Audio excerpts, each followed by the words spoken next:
to be honest with you, folks, and your experience may be the same or very different. I do not know. But this is unbelievably weird. I don't know why. It is simply a platform I'm on like 18 times a week on a different channel, and it's a platform I was on previously. But it is very strange doing the YouTube stream thing again, having to set a thumbnail again, having to figure out what the hell I'm talking about, which clearly I couldn't figure out because the title of this is talking about professional wrestling. It's weird, man. It's really weird, and also it's weird to be bringing this son of a bitch. That's weird. That used to be a thing that was like a thing in the late night grin universe. That was like a whole bit that we used to get a lot of juice out of. So I guess I'm here. It seems like I'm here. It seems like everyone can hear me and see me and all that good stuff. Bert is back.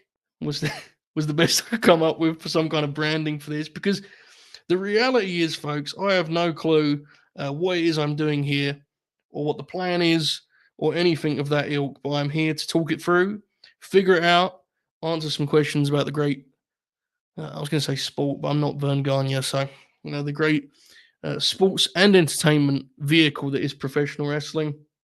And, kick off kind of, I guess, sort of a new era. I don't know, really. I don't really know how this is going to work in the long term. Quickly to explain why we're on this channel, I was going to say that's professional, which is a lie. There's a picture of me, like a thumbnail of me doing this, but I thought this would be a good idea because, the late night grin will continue for as long as we want to do it as friends, and we'll meet up for our shows. Like this month, we've got Grin Grappler Fit Finley. We've got a Royal Rumble Grin Along next Sunday. We've, of course, got Royal Rumble Preview. And, starting next month, we'll do a Late Night Grin. Late Night Grin 100's coming up. So that's like, that will all still be as is, unchanged in 2024. However,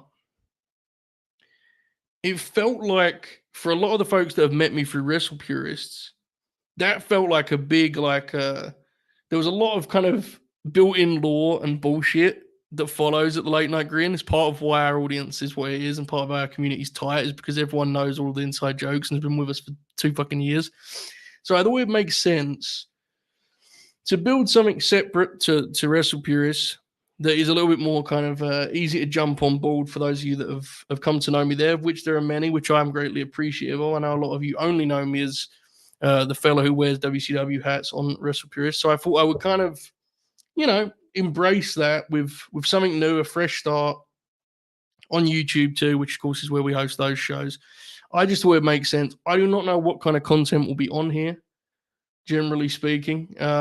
I may play around with some videos, like actual, edited videos and such. I may not. I really don't know. But yeah, like this is going to be where I do solo stuff, I think, for a bit, and just kind of see how it goes.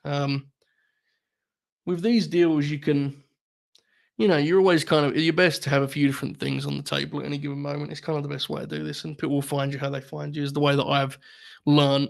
I say this like I've had any great success that's proved my method, my methods have been on point, but you get what I'm saying. Coca-Cola, that is not a political statement regarding a famed Pepsi figure. It is merely my drink of choice today. Okay, here's the plan, folks. With it somewhat explained as to what it is was happening here, why I'm here, what I'm doing here. With that somewhat explained best I can, I want to just kind of chill out and answer some questions about professional wrestling. I quite like doing that. Then once this is done, I can retitle the video as to whatever it is we actually talked about. But maybe we'll talk about nothing interesting. I really don't know.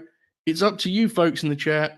Please do drop some questions, some dialogue, discourse, God forbid.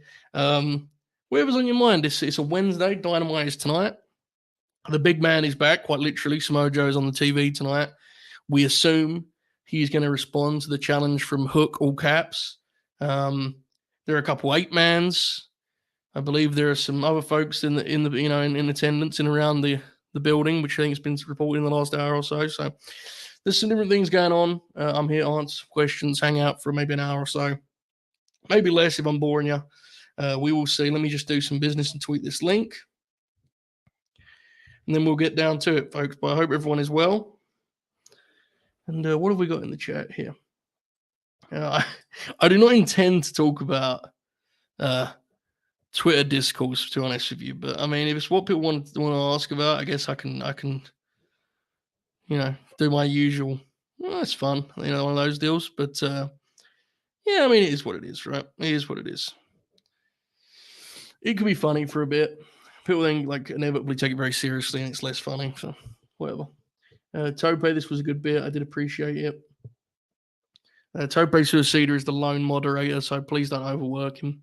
Hello, Reese. I hope you're well. I appreciate you. That was not actually to Reese. That was a different comment that said, I appreciate you, Joe, but I do appreciate Reese also. Let's spend plenty of time talking about how Samoa Joe rules. I'm in. So, the thing about Samoa Joe is, no, but seriously, I was talking about this with Oracle a couple of days ago. We did the late night grin on Friday, and we went about 3 hours. And for whatever reason, and I will never know the answer to this, but myself, Matt, and Oracle sat there for a 3-hour post show. And I mean, I don't know why or what we even talked about, but we were chatting, and we talked about this little known grappler here called Samoa Joe. You know what's interesting about Samoa Joe? There's many things that are interesting. You know what is actually pretty cool? Once upon a time, around 15, 16 years ago, I guess, a little longer maybe now, he was very much the face of the industry innovation and evolution. And someone with his body type at that point in time, wrestling had gone away from, right? Like WWF had kind of dominated the landscape and had a lot of big, muscular guys. And so he was kind of seen as a little bit of an outlaw, an outsider, a wild card. That's what I was going for. A wild card on the TV landscape. It was kind of like a big deal. And there was a lot of pushback on a guy of his frame and build being featured on TV. And I bring all this up to say, and this is, I think there's a lesson in this, and it's kind of just weird how things work out.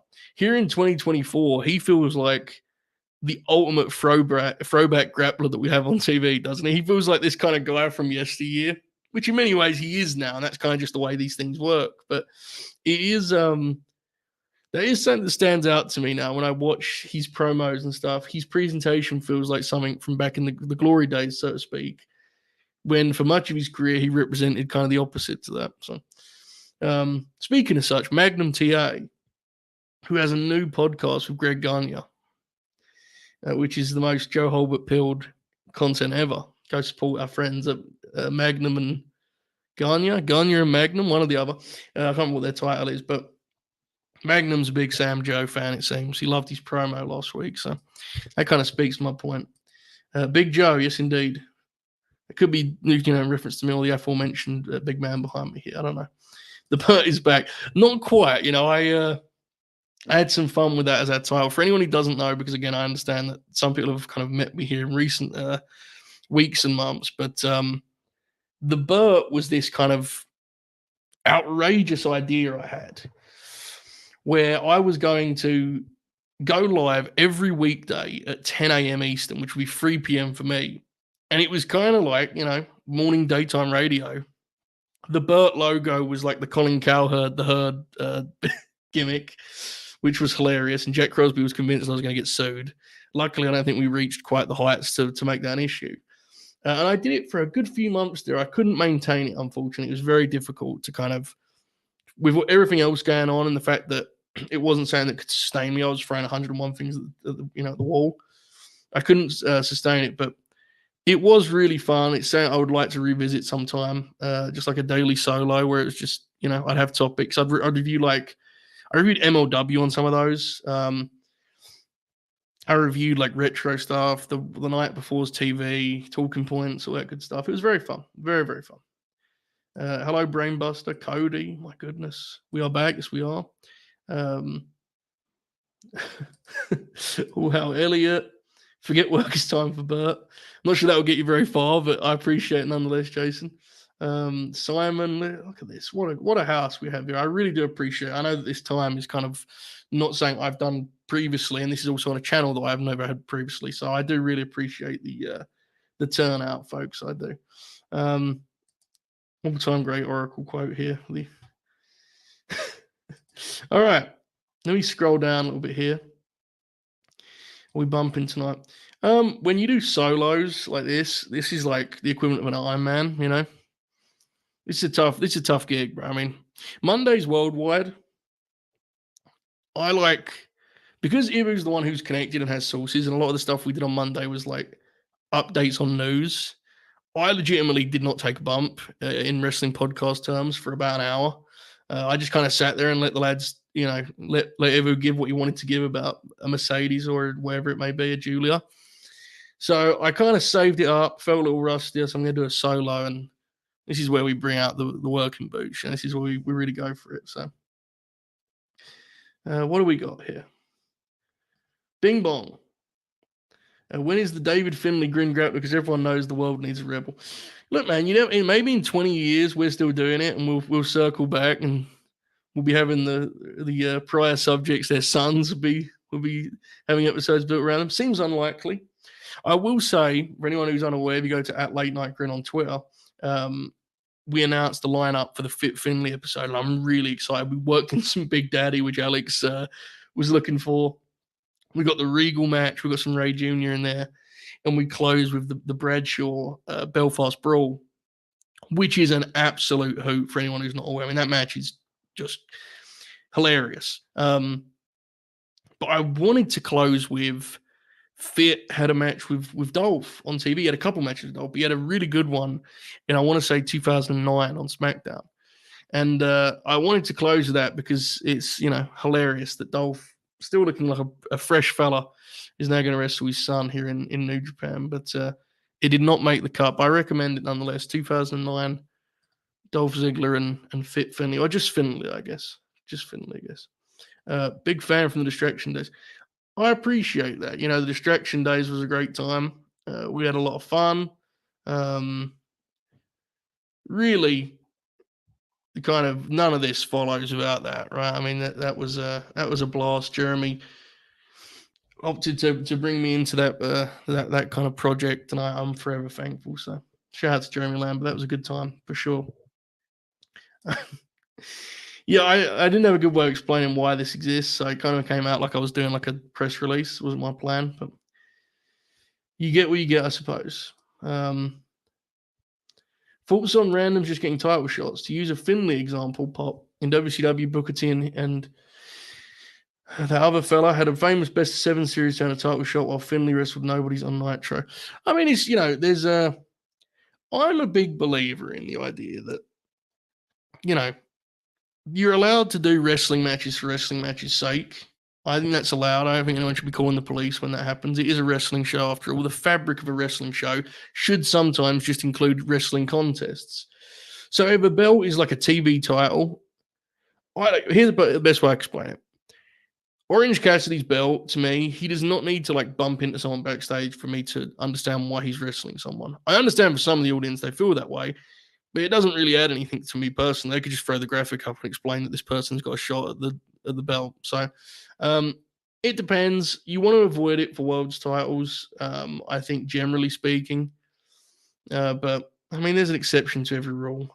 I know that this, you know, I'm not sure this is exactly what Andrew's going for, but this is a relevant topic right now with all of the gender Hook. And what a perverse debate that is. Jinder Mahal and Hook. I mean, I don't know how we ended up here, but nonetheless, that's where we're at. Tope said, Joe, do you want me to unveil the 2023 Topes? He'll DM them. I mean, sure. I don't know what that really means, but I mean, I'm willing to do the unveiling if you would like me to. All right.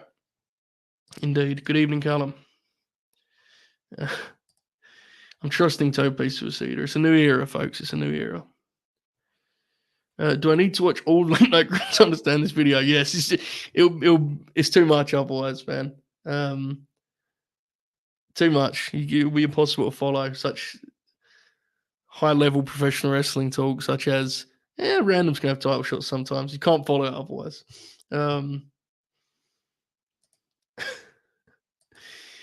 Sources say, brother. Do you think our man Trick is going to beat Ilya? I mean, genuinely, it would actually probably be a pretty good idea to give him a chance to lead a brand like that, right? I mean, Trick Williams to me is a guy who you're looking at. I think his ceiling is like WrestleMania main event. I mean, granted, his work has an awful long way to go, but if I want someone to be a top guy, one of the big things that you actually do have in terms of value for NXT is you can give someone a test run at that, right? Giving Trick a chance to be the world champ of NXT, where let's be honest, there's a lower expectation. He has a kind of a safety net. I think would be smart. I don't know if it's something they're going to do immediately, but I would be going quick on that, especially because Ilya, whether you love Ilya or like me, you think he's very good, but he does, he's a little bit too theatrical. He doesn't need to be in NXT anymore, right? I mean, he just doesn't. So it depends. I mean, how often are they going to do these shows where they tour? That's a big part of it, right? While you're doing bi-monthly on the road pay-per-views, Ilya is very useful because he gives you kind of a floor in the ring. But just purely from like what he achieves, I think Trick as champ, it makes a lot of sense. Even if not immediately, soon anyway. What characters, wrestlers, or storylines are the most compelling to you personally right now? What keeps you coming back to the shows? Damn, that's a great question, John. But I do fear it's one that's going to kind of make me sound like the cynic I don't really often like to be. Well, I think I'm very impressed by. I think Oracle talked about this on the air. It may have been afterwards actually, so I'm stealing his talking point. But I'm impressed by the way that they've kept the Hangman Swerve thing going without burning the singles matches. I think we're headed to a triple threat with Joe, and I think that's a really smart idea to keep these two guys linked to each other and make them the defining feud of AEW. But you can do that in ways that isn't them just wrestling every week, right? I think we're seeing that. They've had 2 matches, but they're tied together now. Too often with AEW, it's all or nothing. It's like they're feuding, so they interact every week, or the feud is now complete, they'll never see each other again. There's a middle ground there. I think they've struggled to find that. So that's one for sure. Storylines. I've said this. I'm not a huge fan, kind of historically. That sounded pretentious. I think Drew McIntyre has been really compelling as kind of I hate the word tweener, but like turning heel and leaning in that direction, and him having actual like good reason for it. I think has been really compelling. I think it's the most interesting he's ever been as a character. So I definitely would say Drew McIntyre. Beyond that, I'm trying to think of stories that have really been compelling to me. I may be forgetting obvious ones, but I like this. This is kind of a quirky one that's not really affecting matchmaking necessarily, but I will say I do like the way they've presented Aldis as GM. Well, I've seen him anyway. I don't see every segment, but I've liked that stuff. Other than that, though, I don't know if there's a lot that jumps off the page. I mean, there's obviously the characters I like. You guys are aware that I like certain pro wrestlers that their characters kind of baked in. But in terms of like direct angles, I'm not exactly like overloaded with ideas, I must admit. When I catch up on the chat in like 20 minutes, you may have some good suggestions. Feel free to just tell me your answer to John's question. It's a great question. What characters, wrestlers, storylines are keeping you coming back? I think it's a great question. So, yes, I would like to do more of this. When I first did it, it was intended to be the first of many. It just didn't work out that way. For anyone unaware, on the aforementioned Bert, I did a kind of scouting report of Solo Sikoa and Grayson Waller. And I think, I could be wrong, but I think my read on them both was like pretty decent. Pretty decent. So I would like to do more of that. It's just a case of like having the time to do it properly because I don't want to, speak on someone I haven't watched closely. NXT has 1,000,001 prospects. Obviously, there's a bunch of options there in terms of like there's talent ranging all experience levels and all ceilings and floors. So it's something I would like to do for sure. I would say yes, Modest King Samoa Joe is a good professional wrestler. Cody Gunter for the WWE title would have been the modern Sting Vader. Can't wait for another year of Reigns as champ instead. Man, that would be something, right? That would be something. Any advice when it comes to whether one? I really thought this was going to be like an actual question for advice. Any advice when it comes to whether one should hinder or not hinder the gender? I would recommend not doing it. It seems unnecessary. Regal Jr., what's the vibe? I'm a fan. There's a lot of Tim Thatcher there. He's kind of a gross grappler, right? He's not really the kind of wrestling that you put on for your friends. You don't throw a party and go, I'm going to put some Dempsey on. It's not really how it works, and I appreciate that in a wrestler. I'm fascinated by him in WWE. I mean, him as a talent, I actually think quite a lot of, and I remember I reviewed a match of his. I think it was Andrew in our community or in the late night green community, because that is definitely not what this is. I think Andrew like suggested I review it. It was like a Dempsey match from NXT Level Up. This is like a year ago, maybe.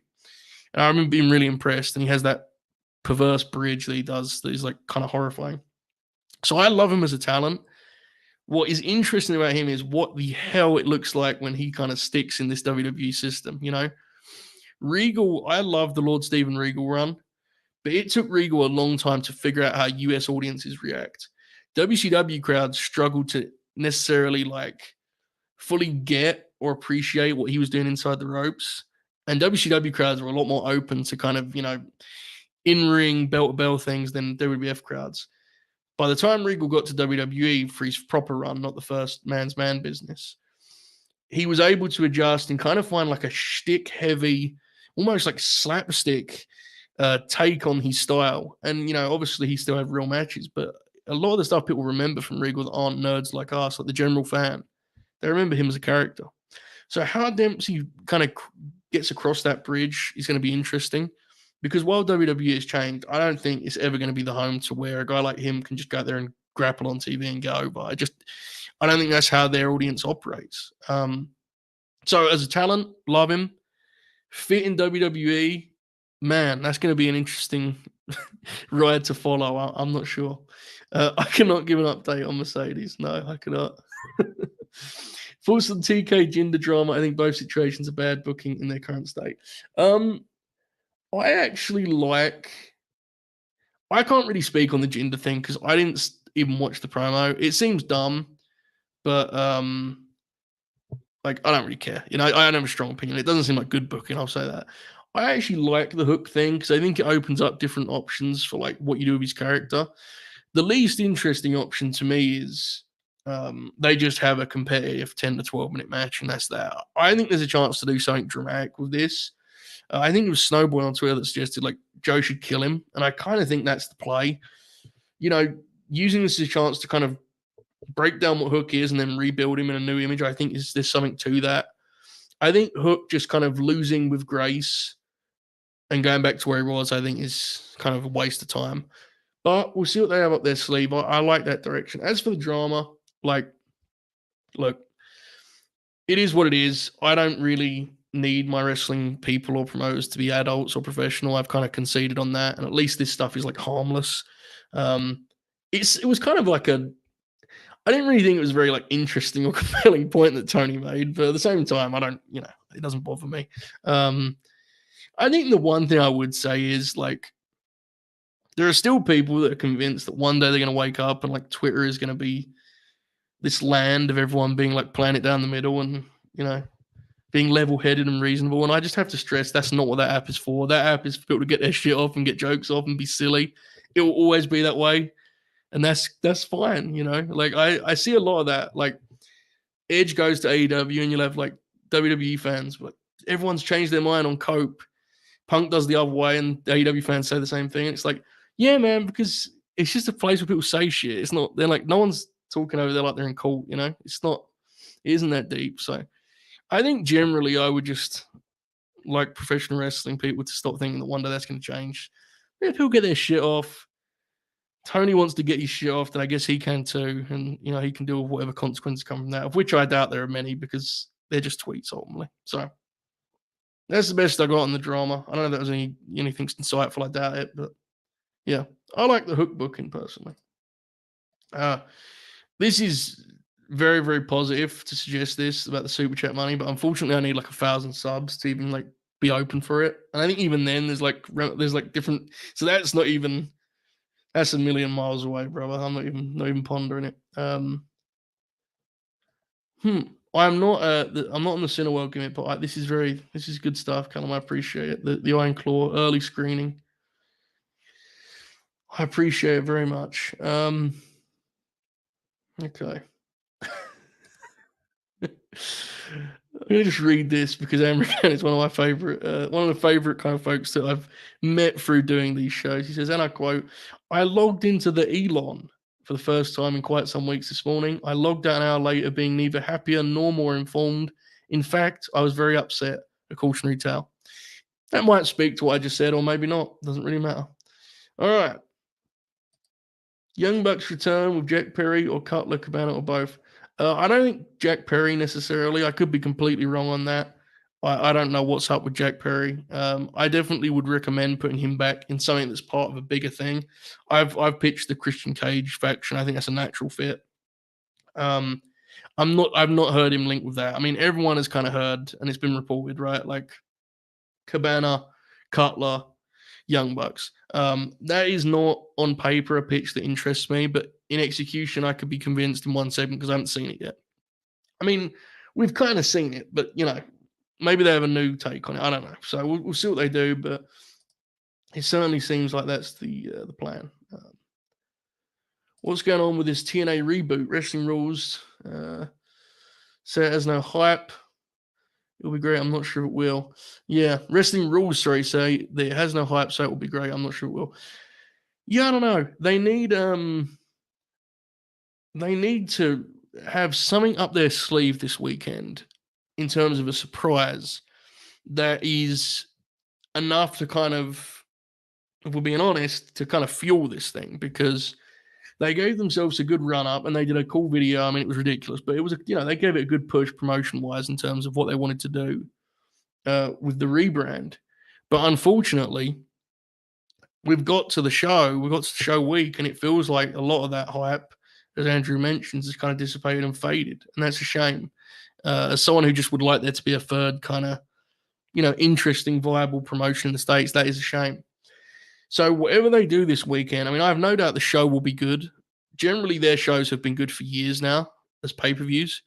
So I have no doubt the talent will go out there and rock it, and it will be a good show. But they need a story on Monday morning or Sunday morning. They need some kind of story that gets the wrestling world to say, this might be a little bit different. Do they pull that off? I doubt it. What is that? I have no clue. Does a Mustafa Ali signing do that? I don't know. I mean, I think building around Mustafa Ali, while I'm not like a super fan by any means, I do think is a better kind of thing for their image and brand as they start this new chapter than it would be to pay a Dolph. I mean, I love Dolph as a talent, but that's the most TNA thing ever, right? Like, guy who's got the shit kicked out of them in WWE comes in as a top guy in TNA. Is, we've wrote books on these things. So Mustafa Ali is a guy who, while he fits the bill of someone who got the shit kicked out in WWE, he feels fresher. He feels like someone that necessarily hasn't had a chance. Someone that has a whole career ahead of them. It feels that way. It may not work that way, but it feels that way. He has a certain freshness. Whether he can stick as a top guy or not, we'll see. But I think that would be a cool signing. I don't know if it will happen, but time will tell. Time will tell. Roman is, in fact, the guy. Yes, factual. Rank these wrestlers. Takeshita, Kaito, Uemura, and the Three Musketeers. Yes, Monty did, but I think I kicked this around on TV, on the air. I was on one of the shows when this came out on TV. I was fucking on the USA Network. I had Takeshita. I had. This is actually very difficult. I had Takeshita. I had Tsuji, Kaito, Shota, Yuya, Ren, I think was my order. I think. Now, the middle chunk of those guys, I find to be very, you can mix them around. Uemura, I've just seen the least of. What I've seen has been impressive. I've just seen the least of. But there's kind of my general read on it. Yes, Simo Joe will be a very funny outcast, factual. These I'm gonna upload these. Franco just asked on our Discord. I'm gonna upload these to the late night Korean audio feed, just because it seems silly not to. I know a lot of you listen that way, so like, why punish people that do just because? So if you go to any of your podcast gimmicks, late night Korean will be on there, and like the whole archive is on there. So it's pretty cool. Things go up very quickly. I'm gonna upload these too, just so anyone who's used to listening to them can continue to listen to them. Is Eddie Kingston having a match tonight? If so, what's the best and funniest opponent Khan Man could announce for him? Necro Butcher, probably. That'd be the funniest. Best, I mean, the aforementioned Nick Nemeth would be fucking hilarious and awesome. Apparently, the match is on Rampage, so I would expect something kind of, you know, a little lesser. It feels like they're just going to throw a graphic out at the end of Dynamite and be like, Brian Cage, you know, that feels most likely. Random NXT thing. Corbin said he teamed with Braun in the Dusty Cup. Corbin teamed with Braun in the Dusty Cup. Vic said he wrestled in the Dusty Cup in his first year with another guy who used the spear. Do you know his partner was? It was, in fact, Rhino. I remember that era of NXT pretty well. Pretty well. It was Rhino. Hopefully. In 20 minutes when I catch up on the chat, it may not been Rhino, and that'd be deeply embarrassing. I just started reading Funk's book last night. Do you have any favorite Funker stories? I like the one where he was going to go and be like the booker of the World Wrestling Federation, and he was going to meet with Pat Patterson, and the traffic in Connecticut was such that he just decided to go home instead. It's like the most lucrative job in Graps. You know, I mean, obviously a headache, but it's also a fucking huge job. And he's just like, oh, this seems like it'd be a bit of a hassle. You know, that one pops me. There's a part in that book. It's not really a story, but when you get to it, it'll pop you too, Brainbuster. There's a part in the book where he talks about like going to WCW, and he describes it. He's like, I may as well have, you know, it was what it was. It was going one way. Why can't I like go and lay in the shit a little bit too and get some on me? Like, it's not going to hurt anyone. And yeah, I think that's kind of Terry Funk at his best. Like, there are so many like ridiculous wrestling projects that he like somehow staggered his way into just because fuck it, why not, right? Like, it's all graps. Terry Funk's the greatest. Huge fan. What we got here? Bucks versus Sting and Darby, it seems. Falls. I like it, man. I think we saw at Forbidden Door that the Bucks can do great things with Sting. I think it's pretty obvious at this point that whoever gets that match is going to need to be, you know, someone who's very capable of leading, and not even leading, but just basically bumping around like a lunatic, because Sting is very limited, unfortunately. My only thing I would say is like, I don't think they're going to want to beat Sting in his last match. And it feels like the Bucks are just about to start a new thing here, so that the timelines may not necessarily match. The other thing I would say is, while I don't dislike this pitch, I would probably be leaning in the 8-10 man direction, because you want to give the people time to see the Stinger, but man, he's, you know, he has every right to have declined. He's 65 years old, but he definitely has declined here in the last year or so. So I would lean like All-Star Trios, All-Star 8-man. But then again, the last time he did an 8-man, it was, well, you know. So yeah. Pop, I appreciate this. I do not have the Bert intro here, unfortunately. I would like to play it, but I cannot. I saw the segment, yes, with CM Punk and Drew McIntyre. It was good. I'm definitely like looking forward to Punk doing something with, you know, with like someone I care about. I mean that kind of politely. I mean, I just credited Drew, so I feel I can do this fairly. Like, I think Drew's doing a hell of a job, but I don't like personally have a connection to him, if that makes sense. I'm excited for him to do something with KO, but I think both the segment with Seth and Drew went well. They feel a little bit like reruns to anyone who watches AEW run, but like, you know, it is what it is. We'll see how it looks when the Seth thing is like a full program and they have a destination, you know, WrestleMania is locked in, all that stuff. But it was a good segment. Nick Aldis and Jinder are on the bump today. Well, fuck, hopefully I'm not head to head with them. JHP to the moon. Bro, I was working on a Joe Holbert Promotions annual where I broke down the roster, and beyond realizing that I would inevitably upset someone with this, I realized that I like too many wrestlers. So the goal for 2024 is to like less, so next year I can do an actual annual and not have to list 50 professional wrestlers that are under the JHP banner. But I appreciate it nonetheless. Appreciate you, Chi-Town Spurs. I hope you're well.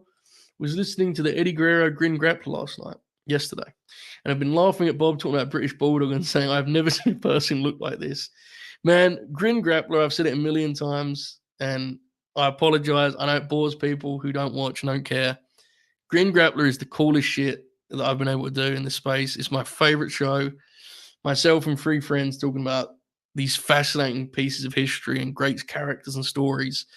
And I've fallen in love with wrestlers through doing that project. Like Randy Savage, we did in the end of November. And since then, I've been watching Randy Savage's work like religiously. I've bought both the unreleased DVD set and his like best of Blu-ray set, and I've just been fucking binging. And that's the beauty of wrestling, man. Like whatever you feel about modern wrestling, whatever you're into right now, whatever you're enjoying, there is always something you can dive into. That's the beauty of it. That's why I love it so much. So Grin Grappler has a chance to do that. That episode is especially funny.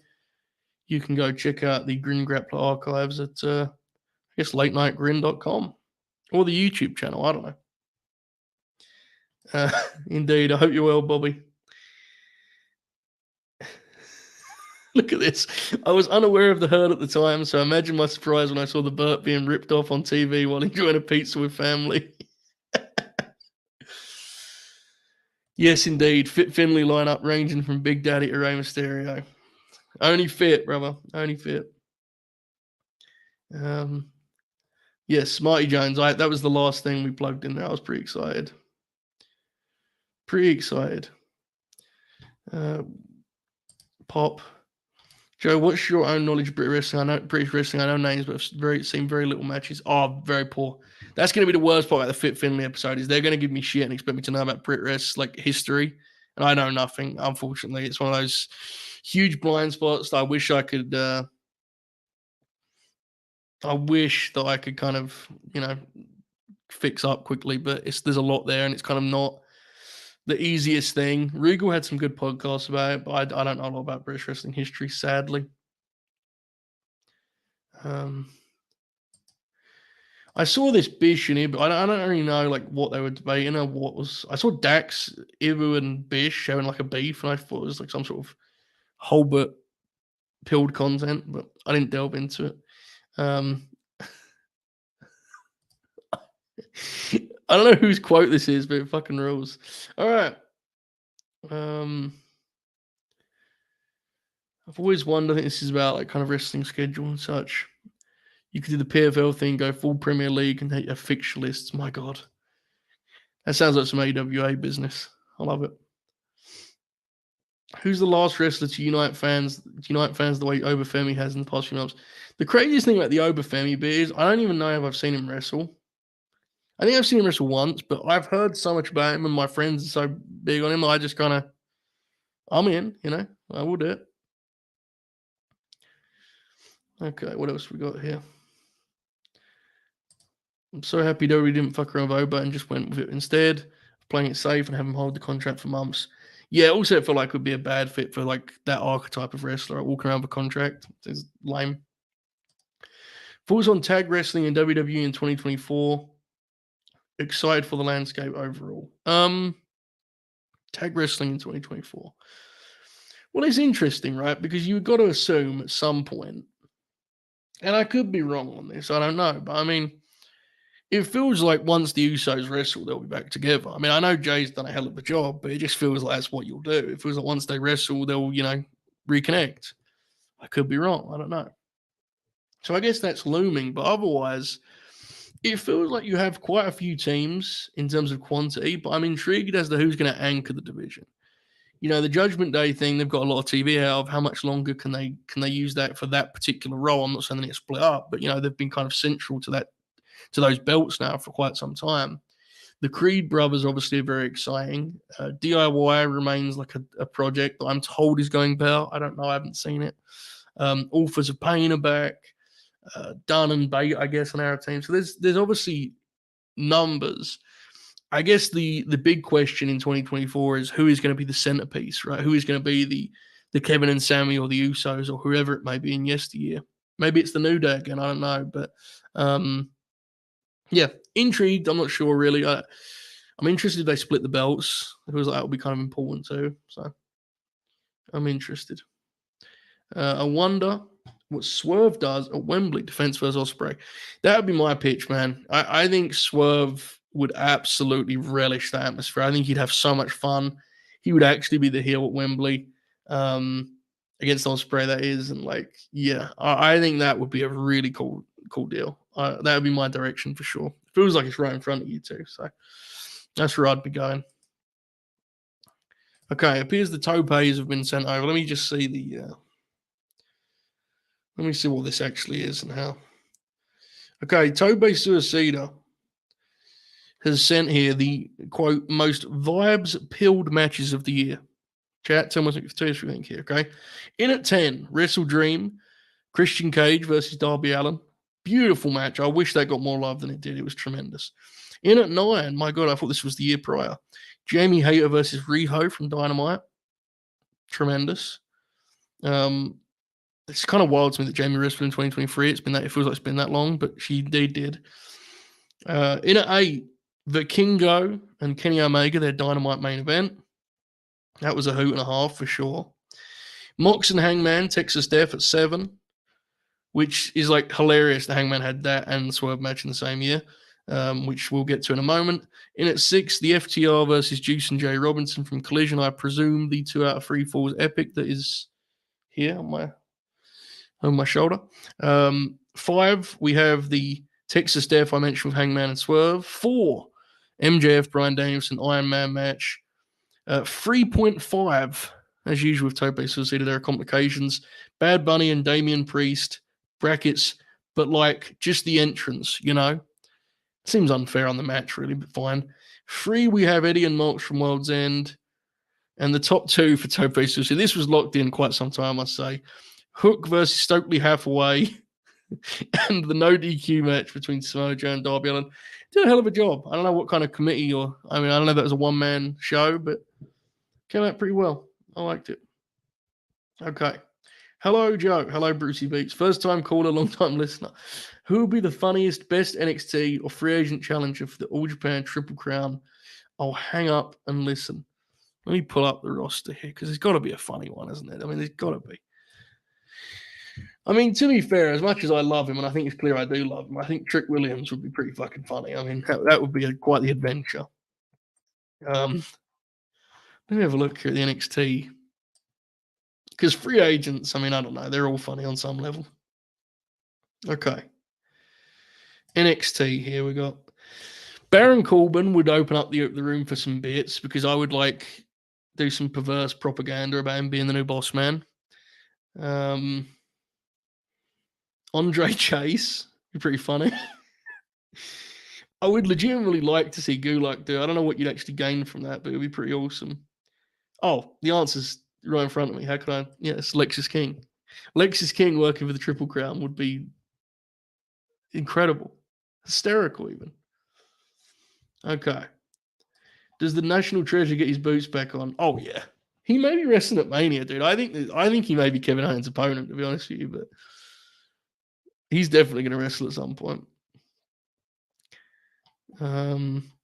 This is like people's answers to what stories they're into right now. Cal said, never been a big Bayley guy, but I feel like this Io Bayley story could be really special as a babyface comeback for her.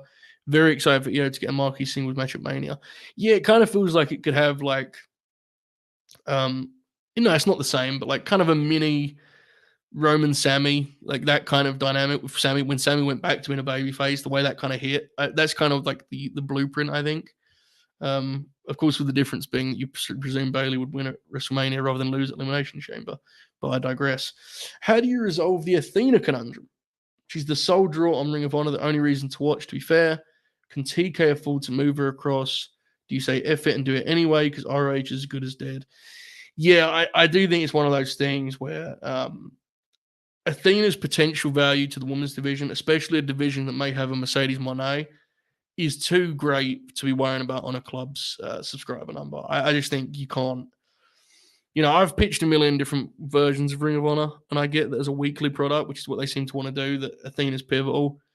But like, to me, if you're getting Mercedes, you got to quickly pencil in what are the matches we're building to. You know, I think Mercedes and Willow is obvious because they've already kind of set that up for you. But to me, Mercedes and Athena is like, my God, especially because they very rarely touched in WWE. So yeah, like to me, that's the priority.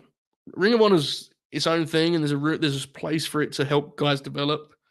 I don't think they've quite nailed what that looks like yet, but yeah, I think you have to prioritize the AEW division, and she's a game changer for that division. So that's where I'm at personally. There you go, Miles Bourne level up match with Charlie Dempsey. Thank you, Andrew. I appreciate it.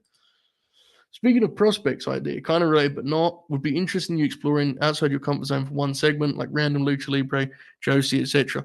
Yeah, man, and I'm always open to that, right? Like it's something that like that would be great for like the prospects thing too, right? Like especially if Stardom has like some world class something that's like 20 years old.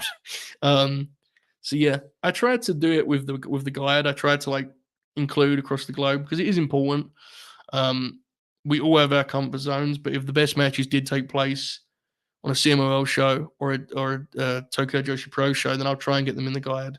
This week's guide, I think, had like I want to say I had like 5 matches from Japan, which is not necessarily out my comfort zone, but you get the point. So I'm always open to that stuff. 2023, I watched more Lucha Libre, still not a ton, but CMOL kind of like allowed me to give me a little bit of an avenue to watch some. So I definitely would like to become more well versed because it is a blind spot for sure. You think modern wrestlers, sorry, are overdoing the stiff strikes? I think people beating the tar out of each other has lost its novelty. You don't need to kill yourselves to build drama. It's definitely interesting that like the way things go in trends. You know, if you look at chops, for example, there is a like there was a long time where there'd be like a couple guys on the card that would be big chop merchants and would clobber each other with knife edge chops. And now, if you watch the Continental Classic, every motherfucker in that thing was Fred chops. You know, so I think there is definitely a thing of the influences for a lot of modern wrestlers being overlapping. And so people kind of veer in that direction. What I would say is, at least in this case, they're overdoing something that is like not, it kind of works on like a base level, right? If you're clobbering each other, at least it looks good, and at least it kind of gives some legitimacy to your work. I definitely agree that that last word you use there of drama is like the ultimate kind of that's the ultimate magic that I think all wrestlers, whether they know it or not, are like chasing for. And it's you can capture and convey drama a million and one ways. Sometimes the drama can come from whacking each other and beating the tire each other, as you put it, but it's definitely interesting. It's like there is an absolute shift. AEW TV in particular, like guys are whacking each other. I personally love it. It's very much to my taste, but it is noticeable like how common it is. Even guys that are not like you wouldn't associate them with that are fucking whacking each other on TV. So it's interesting, yeah. Thoughts on the cinema you've watched so far? I love it when I watch it. It's one of those things where I don't think I'm alone in this. It's not like super accessible. Like I've bought a couple of the pay-per-views. There was one that I bought that expired before I could watch it, which should tell you how much of a how off the rails I am. It's awesome, man. I mean, it's a great presentation too. It's like it's great. I just wish I could watch more of it. Hopefully this year I can. I would like to do some grin along stuff too, which I think would be really fun. Where we all kind of learn together over at Late Night Grin maybe. But yeah, I enjoy it when I watch it. I just don't watch as much as I should, really. Nick Aldis interview would be funny. I agree. How ambitious does Seth and Jinder get on Monday? Too ambitious. They're probably going to go like 15, 20.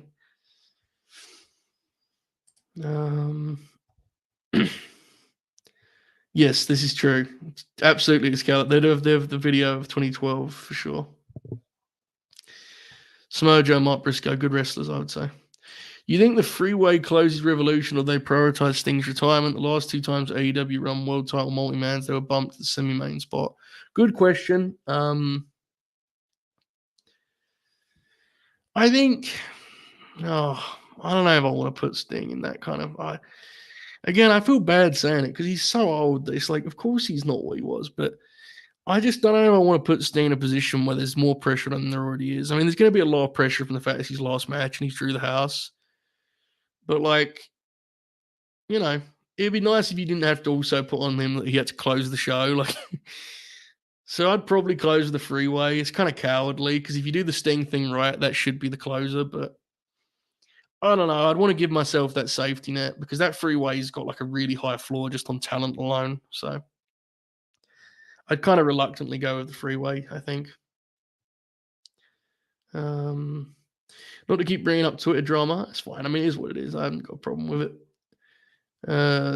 Do you think there's any merit to the theory that TK went off because he has something up his sleeve?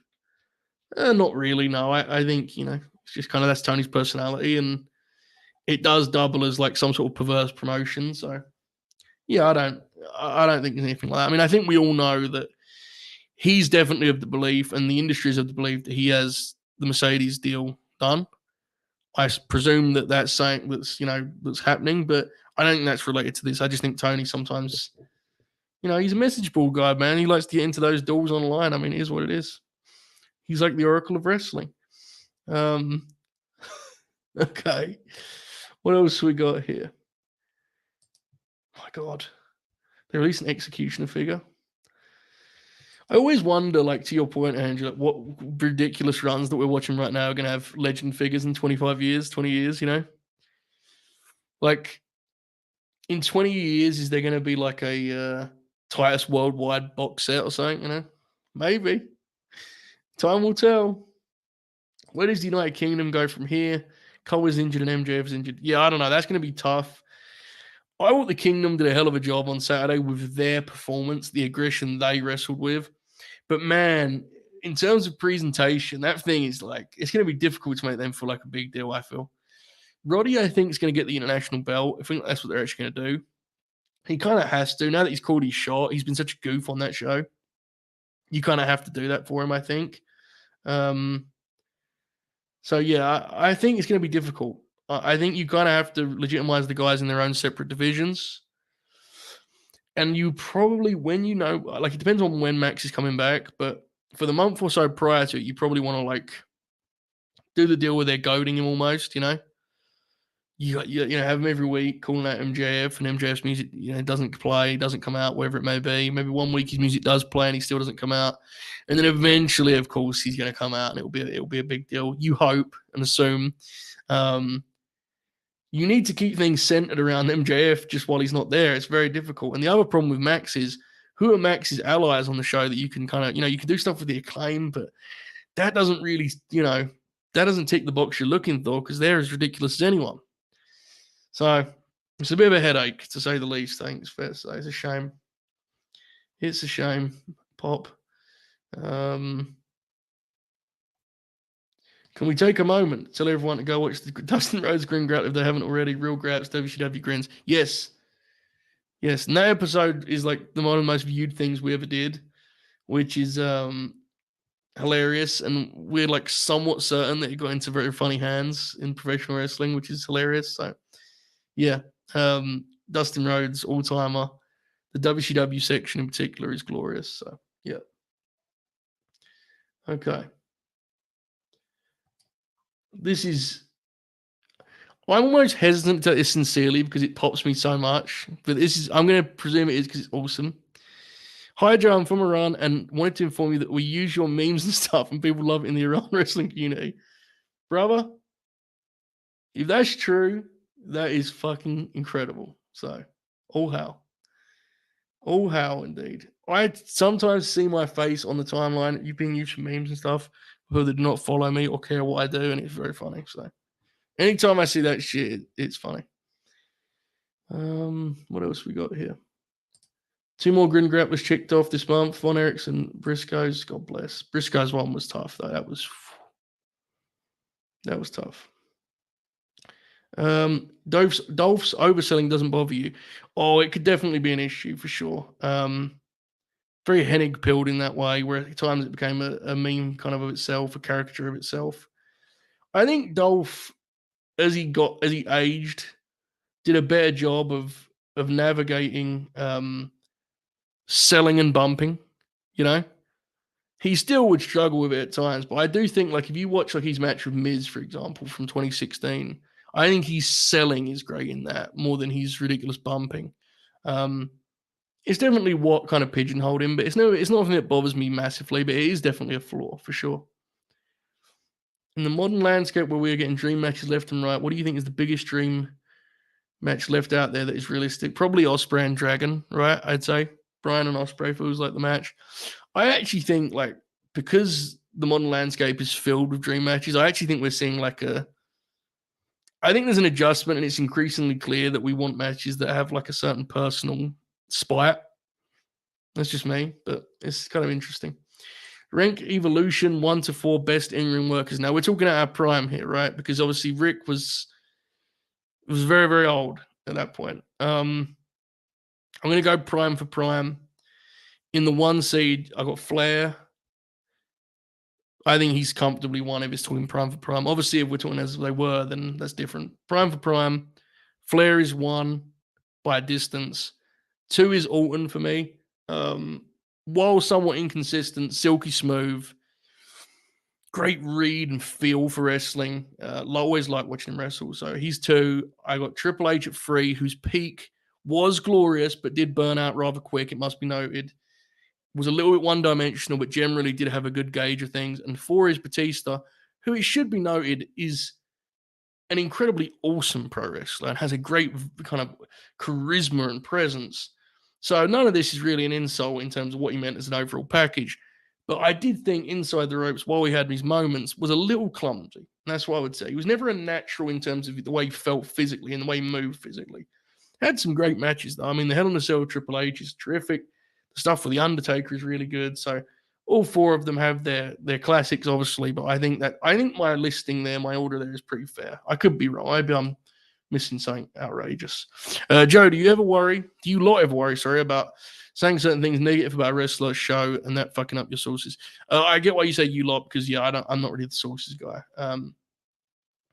It's definitely a thing people have to navigate. It's not something I really do because I don't care to have sources. I don't mean that in like a cool guy, I'm an outlaw way. It's just not my role, right? Like my role, if such a thing exists, is I am a, God, this is so pretentious. I apologize, but I'm an analyst or a critic.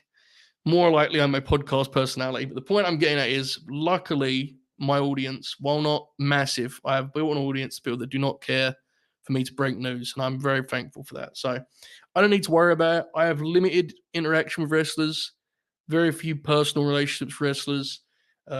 If I ever do, they're usually aware of what I think anyway, because most wrestlers that know who I am are going to know what I think of their work, and that's fine. And look, here's the big thing, the one I would say to this.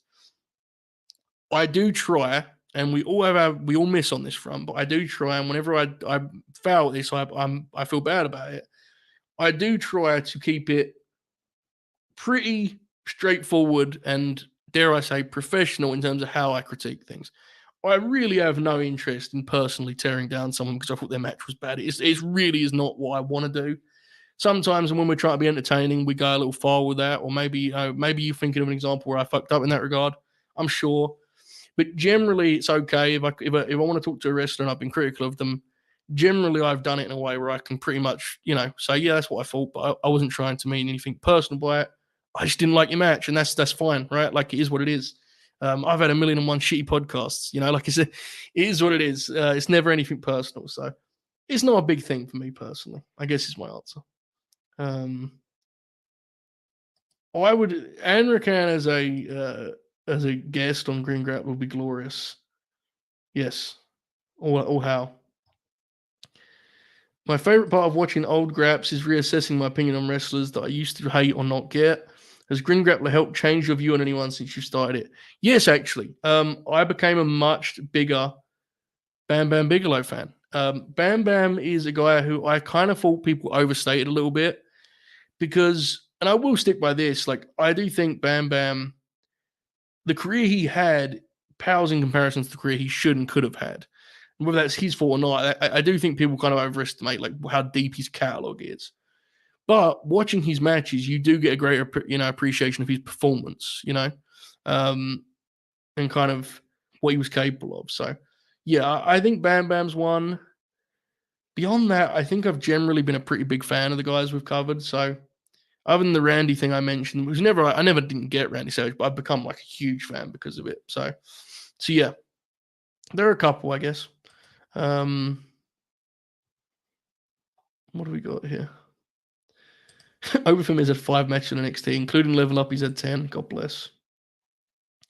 Thoughts on Tyler Bate on the main roster? I think a tag team is his current ceiling. It could change. Yeah, I tend to agree. Tag team, and if he connects with the people and gets over, you can explore other things. I mean, he's obviously very talented worker. I do think he's like increasingly colored women the lines over the last few years in terms of being one-dimensional. But he's always, I mean, he's on the main roster, he's still going to be a guy who can give you good in ring, right? Like goes without saying. I struggle to get like super jazzed up about it because it's been so long since I cared or followed his career. I don't mean that as a knock even. It's just like, it is what it is. It's the way things have worked out. Tag team with done, I think, is good for both parties, to be honest. I think they can do a good job with that. Wembley should be Kenny Will free, right? Maybe, but you got it in your back pocket. I'd go with Swerve and Will personally, brother. Hello, Cookie to go. I hope you're well. You know, I was going to say Cookie, and I realized that sounded kind of crazy, so I had to finish your name. Can't wait till April so we can get that Grin Grappler, Randy Orton Grin Grappler. I'd love to, man, but I fear that pervert contrarian Alex is going to throw a wrench in our plans. We've got to try and make it happen, though, for sure. Just bought some old Puro tapes. God bless. Looking forward to watching Vader and Hansen All Japan tag highlights and fixing my Keiji Muto blind spot. Struggling with modern stuff right now. Missing a heated singles feud. Yeah, I get it. It was interesting when the question was asked earlier. I did struggle to like latch on a single conflict other than the Swerve and Hangman one. But hopefully this new pay-per-view cycle will bring some. Hopefully so. Are there any wrestlers you didn't like quite passionately that your opinion went full circle after a match or two?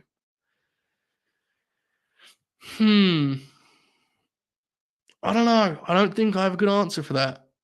I could be wrong. Some of you may know better than me on guys that I've kind of changed my tune on. It's very rare that I'll have like a real distaste for a wrestler unless I've seen enough to feel confident. Like, I don't like this guy's work, and that's fine, you know. So I don't think so. I could be wrong though. I could be entirely wrong. Maybe there's someone in the chat who will know. For example, a lot of you know my stuff better than I do, so we'll see. Joe, how did you become friends with Oracle and Alex? Oracle was very much in the same, like, Oracle and I have been mutuals on Twitter for years, and he was more friends with Matt. So Oracle came on Late Night Grin episode 3 or 4, I believe. He was going to be a one-off guest, and he instead just was on every week after that, pretty much. Oracle and I did a million shows together in 2022 in particular on Late Night Grin, and he's honestly one of my closest friends. I mean, we text pretty much every day about wrestling. Always about the dumbest shit. You're never about like the big hot topics of Rock or Cody. It's always like, did you see, you know, this NXT talent or whatever, or the FTR maybe. But so yeah, Oracle and I, with people have kind of watched that happen. Same goes for Alex. Alex did not even. There's a show we did on the Late Night Green called the Bud Matt Power Hour, in which myself, Matt, and Alex watched some Buddy Matthews matches because we were the three left standing in terms of Buddy Matthews fans. And I'd never spoken to him before that. So if you watch that show, you saw my first interaction with him. And then I figured him into the Grin Grappler deal because I thought that'd be a good fit for like his, you know, what he does as the way he is as a fan, and also I think he adds a lot to the shows.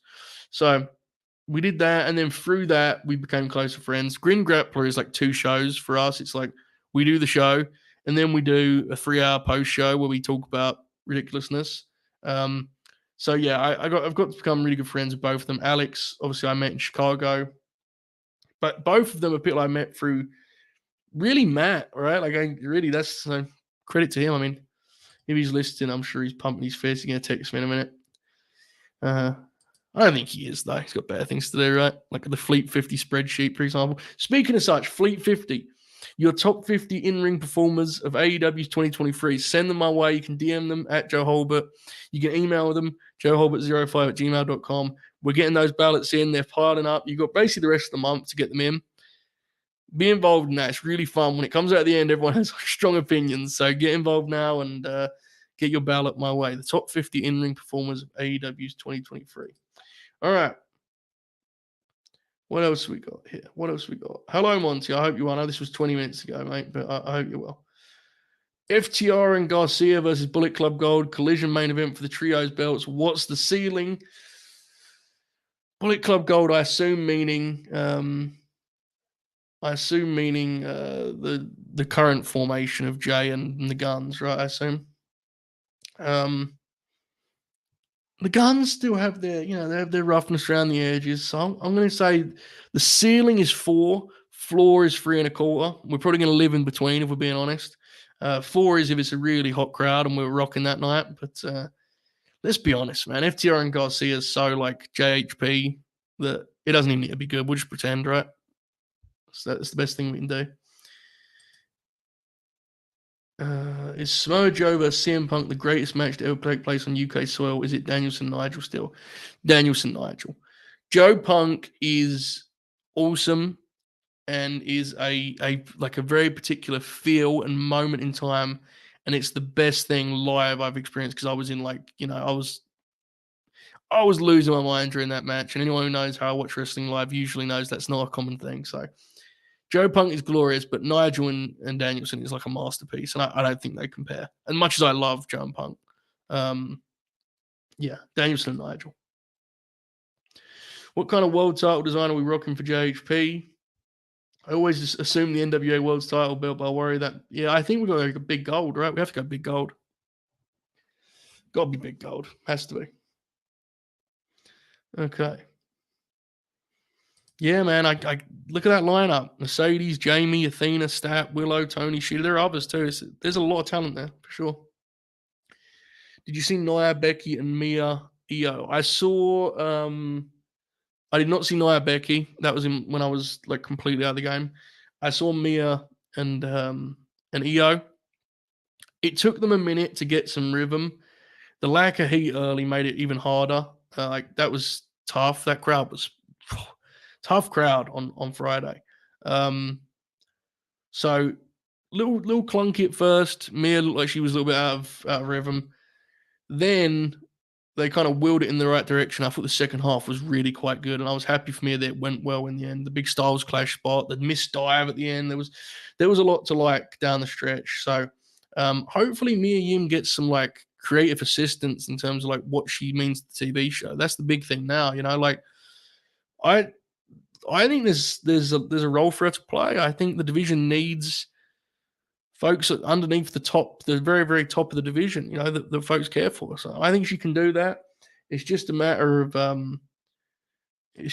giving her something interesting in terms of a personal conflict, rather than just kind of what she's been for most of this run, which is existing. Yeah, that's a good way to put it. It's less the overdoing of stiff strikes and more the overdoing of not selling offense and making it not matter, especially on small shows, TV matches. Yeah, I agree. Okay. What else we got here? Thoughts on Seth Freakin? Pop. Never been my favorite, but he always seems to get the job done without reaching match of the year contender levels, maybe with the exception of the Cody stuff.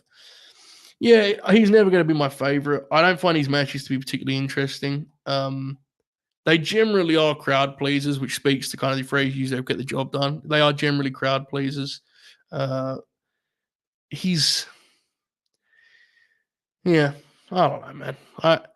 He's one of those guys who, like, we've spoke about so much kind of in a negative way on Late Night Grin. It's like, I kind of stuff just stop because you don't want to be that dude, right? Constantly punching in the same direction.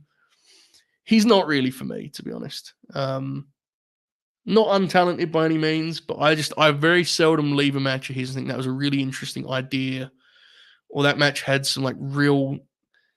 There's very little I find to like dig into and rewatch with his work, which doesn't mean it's like bad necessarily. It just isn't. I don't think it matches up to the reputation he has in some circles. That's me personally. I'm all in on this. It may not happen for the world title, but I would love to see Mark Briscoe and Joe in a cage, homage to the infamous cage match with his brother and Joe. That is one of the bloodiest matches ever. Yeah, I'm in completely.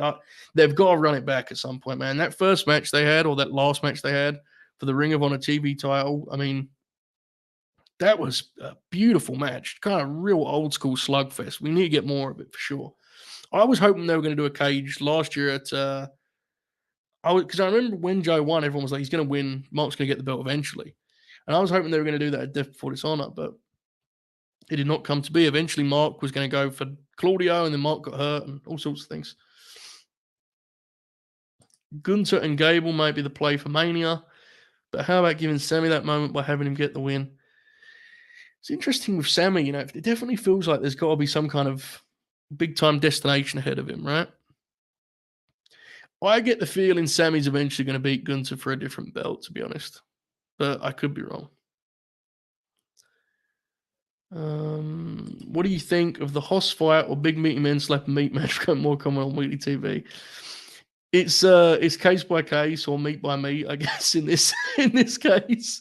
Um, I think you have to be careful with the right pairing. I wasn't a huge fan of when they did it with Keith and Joe and the crowd would try to do the meat thing. It was kind of like, well, I mean, I guess you need to have one piece of the match have a little bit more dynamism. That's the only thing I would say. I like it. I'm glad to see we've got some heavyweights back in the game, but you got to be a little bit careful with just throwing them together. You know, it's not a video game. That's the only thing I'd say. This was in when I was mentioning about what hilarious runs will get Legends figures. Ring Rust says Shorty G Legend figure. God bless. Not being spiteful, but what percentage chance do you think TK fumbles Mercedes booking? She's overcome bad booking before, but this division has been neglected. In my opinion, there's 40% chance it gets it wrong. Yeah, I would say, I mean, I think you're looking 50-50. And I don't mean it in like a, I don't think anyone means it in like a sort of sinister way of, like he's gonna mess this up. It's just what you said about we have to be honest about the division, right? It's kind of been pigeonholed, and I do think there is a fear. For me personally, as a fan, my concern is that rather than her bringing the rest up, she is instead just kind of becomes part of the division. And what I mean by that is that she would be doing, like a pre-tape promo about a match she's going to have on Rampage, or doing saves every single week for the same babyface, or putting a faction, and that's the thing that concerns me. Her matches are going to be great. She's Mercedes. She's going to carry a certain amount of star power. But she is a chance for you to break out of your booking pattern with the women rather than to cement it. And I hope they understand that. What I would say on the positive side is I do think there has been changes in the division as of late. Now, are they all home runs? Certainly not. But I do think there has been a shift in terms of trying different things and trying to kind of change that perception. If so, they just got given the ultimate assistance in that regard, right? We'll see if they can take advantage of it. It's again one of the big stories in 2024 if that's indeed where she lands. Brainbuster said Legend Stardust figure would go crazy. I could be wrong on this, bro, but I think they've like genuinely already started making this. I think it's like announced. I think they're doing that figure. So I think that's happening.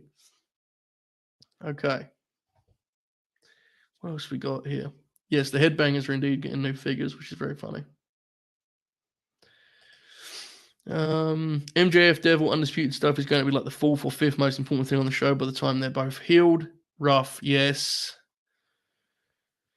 And Cole is a good promo, but I don't know if he's interesting enough to keep that thing afloat while being injured, Interesting. Takeshita should get the rocket push this year and regular TV time. He is unreal talented.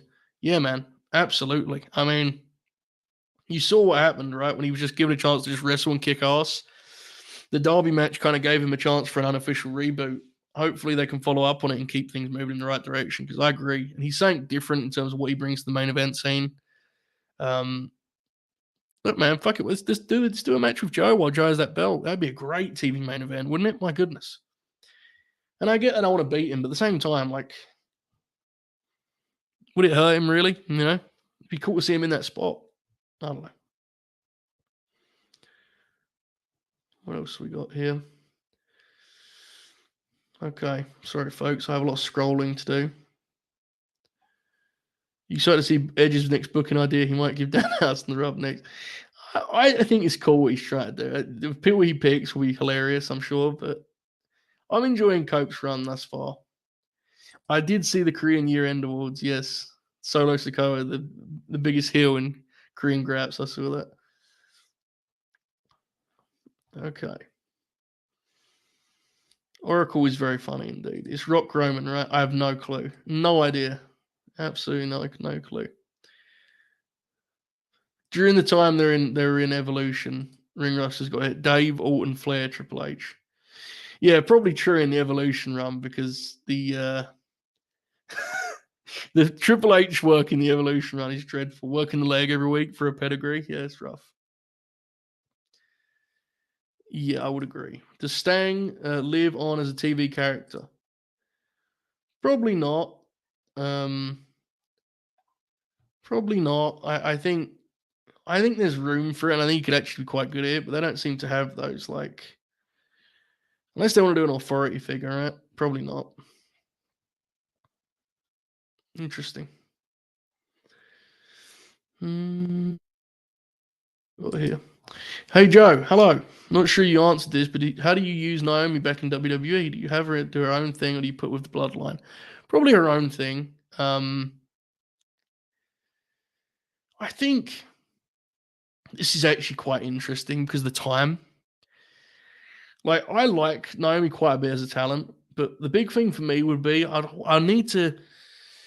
If you're going to bring her back at the Rumble, you want to have a Mania destination for her. But I don't know what that Mania destination necessarily is. Maybe it is something big. I hope it is. That'd be really cool. But you don't want to have her slotted already, right? You don't want to.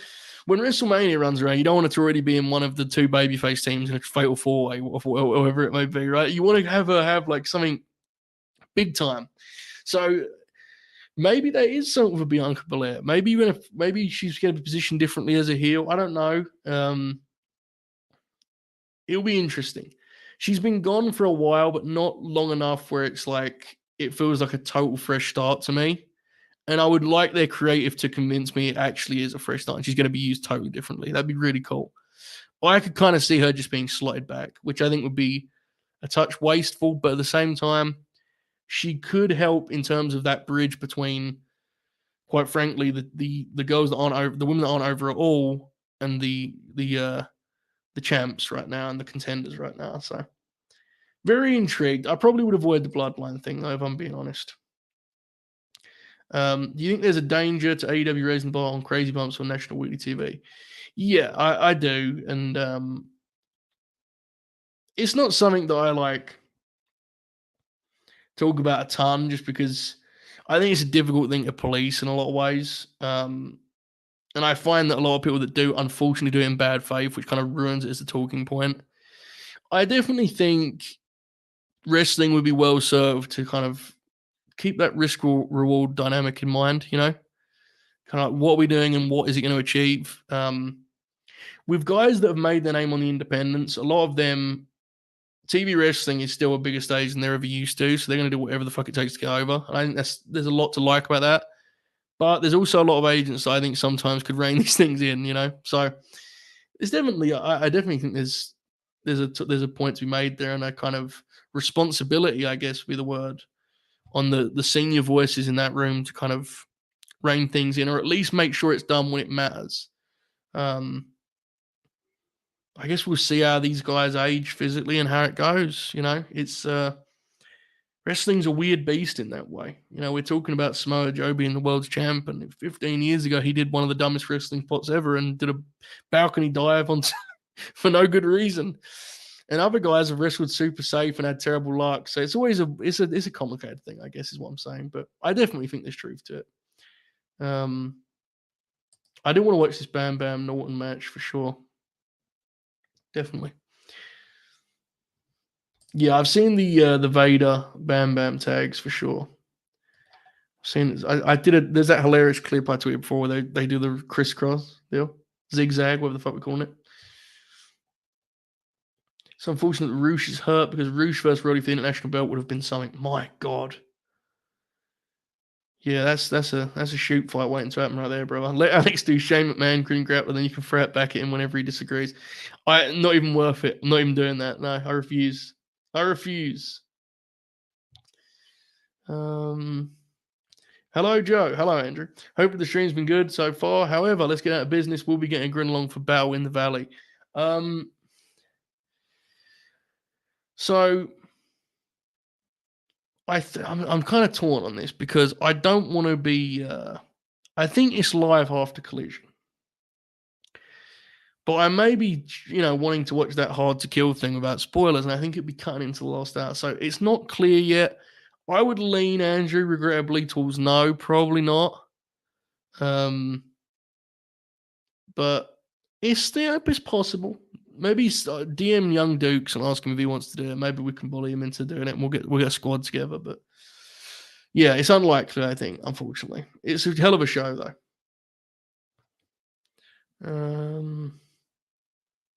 Yeah, this is true, definitely. There are definitely guys that I enjoy, but you know, I kind of there's not a reason to talk about a lot. And then as they do good stuff, I can embrace my whole shit. Absolutely. Um, you can do a spreadsheet and email it to me for Fleet 50. You could do it in your notes gimmick and then copy and paste it in your where you could do a screenshot. You could do a million and one things. Just as long as there's 50 names in order. Jay vs Garcia singles match would go hot. Absolutely, it would. Hopefully, we get that in this little, kind of trios realm that we may be entering with those guys. Yes, I spoke to Jay Shaw recently. I'm hoping it'd be cool if Jay Shaw could be on an LNG 100, right? That'd be pretty neat. So hopefully so. But Jay Shaw's doing good. We spoke not too long ago. An LNG Hall of Famer for sure. What we got here? I feel like Mia on Raw would do her wonders, like giving her matches with Becky, Nia, Ivy, Rhea, etc. I agree, and I also think like the extra hour gives you more time for like a mid carder to have matches, right? I think that'd be beneficial to her. So yeah, I tend to agree. I'm currently a month into watching the Attitude Era for the first time. How would you look back on that time? Honestly, mate, it's not something I'm like especially well versed on. I've talked about this previously on like this is years back, so I don't expect anyone to know what I'm referencing, but I'm not particularly well schooled on like the great eras of WWE TV. Um, I recently was doing the SmackDown 16, which I will be restarting. I've just been busy over the holidays, but I've seen so you're at Survivor Series 96. I've seen 97. I could not go much further beyond that. I couldn't do the like full Russo TV. I've seen bursts of 2000, which I'm told is superb. I just haven't seen a lot of it. Ruthless Aggression era TV, I'm even like kind of blank on. Like most of my audience knows more about WWE TV history than I do. I'm an absolute lunatic when it comes to the early 90s, which everyone hates, but I've always enjoyed that TV. So I look back on that time as a pretty uneducated kind of memory of the moments. I think there's things to learn from the success of that TV, the way it was formatted. I also think there are things that we learned from that TV that have stuck with us forever that are kind of like insane. And I don't know why they stuck, but they did. So it's a mixed bag from what I've seen, but I haven't seen it closely. 97 is awesome though. So I think you'll enjoy that. Look at this. Joe Punk at Wembley was my first ever live match bar house show, and Perry Hook. I was smiling the whole time. It was glorious, man. I was pretty proud of this meat by meat line, I must admit. Okay, feels like Brock Gunther is the play for WrestleMania to me with Seth Punk now. If not, what does Brock do in April to you? It's a great question. Because I tend to agree that Drew and Sammy is the match.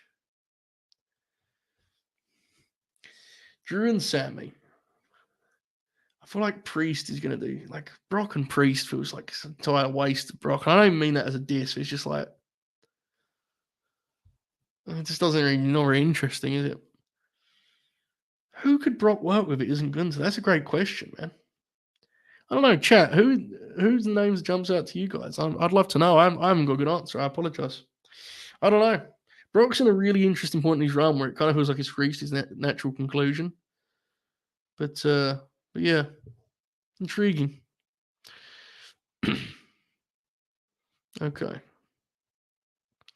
Almost all of you guys on the Wrestle Purists went with WWE's promotion of the year. Do you think their in-ring peaked higher than Black and Gold years? It obviously doesn't compare to AEW. It probably. I don't think it peaked is tough. It may have. There was some really great stuff. WrestleMania weekend, you had a couple matches that were like genuinely great. I would still say no. I mean, obviously the quantity is way higher because the way the shows are. I mean, NXT was 1 hour TV, right? Like, so I think the quantity is high. I don't think it peaked higher. But then again, I am like super biased towards Black and Gold. What I can remember of Black and Gold NXT, there's like different versions of that. But yeah, I'd say no, honestly. What's your experience consuming Cody's work? I generally enjoy the idea of Cody more than the actual work itself, if I'm being totally honest. And I don't even mean that as a knock, but I just don't really like. I can never get into it as much as I want to because I actually appreciate him and what he represents in the industry an awful lot. So that's generally been my feel on it. He's had moments. The match with Dustin is one of my all-time favorite matches. The match with Roman at WrestleMania was superb, I thought. So he has some great work I love. TNT title run. I mean, he's had some great stuff. Never been one of my favorites. I find it hard to connect with him.